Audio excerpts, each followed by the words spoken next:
প্রিয় দর্শক বন্ধুরা, আশা করি সকলে ভালো আছেন। আজকে আপনার সাথে আমি হাজির হয়েছি আজিজ রিয়াদ নাটক আপডেট অফিসিয়াল ইউটিউব চ্যানেল। সবাইকে জানাচ্ছি স্বাগতম। আজকে আপনার সাথে যে নতুন এক নাটক নিয়ে হাজির হলাম, সে নতুন এক নাটকটির নাম হচ্ছে সাইফুল লাইব্রেরি। এই নাটকটির ভিতরে বরাবরের মতন অভিনয় করতে দেখা যাবে খায়রুল বাশারকে ও তানিয়া বৃষ্টিকে। বরাবরের মতন এই নাটকটি চিত্রনাট্য করেছেন আব্রাহাম তানিম ও অপর্ণ রুবেল।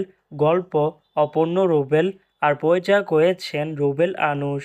ইতিমধ্যে কিন্তু এই নাটকটি কিন্তু অলরেডি কিন্তু বেশ কিছু পোস্টে কিন্তু আমাদের মাঝে ইতিমধ্যে রিহার্সাল করা হয়ে গেছে, তাও দেখতে পাচ্ছেনই।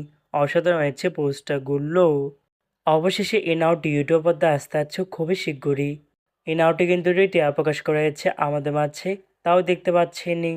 নাটকটি ইউটিউব পর্দায় দেখতে চোখ রাখতে হবে 1 জানুয়ারি বৃহস্পতিবার দুপুর 12টায় শুধুমাত্র কাফ 11 এন্টারটেনমেন্ট এর অফিসিয়াল ইউটিউব চ্যানেলে।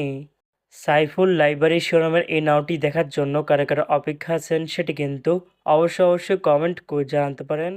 আর এরকম নতুন নতুন একক নাটক, ওয়েব ফিল্ম, ওয়েব সিরিজ অথবা ধারাবাহিক নাটকের আপডেট ভিডিও পেতে এখনই চ্যানেলটিকে সাবস্ক্রাইব করে রাখতে পারেন। পাশে থাকা বেল আইকনটিকে অন করে রাখতে পারেন। তাহলে নতুন নতুন একক নাটকের আপডেট ভিডিও যাবে সবার আগে সর্বপ্রথম। চাইলে আমাদের একটি ফেসবুক পেজ ফলো করে রাখতে পারেন। ফেসবুক পেজটি আমি লিঙ্ক দিয়ে রেখেছি পিন কমেন্টে অথবা ডিসক্রিপশন বক্সে। ধন্যবাদ সবাইকে।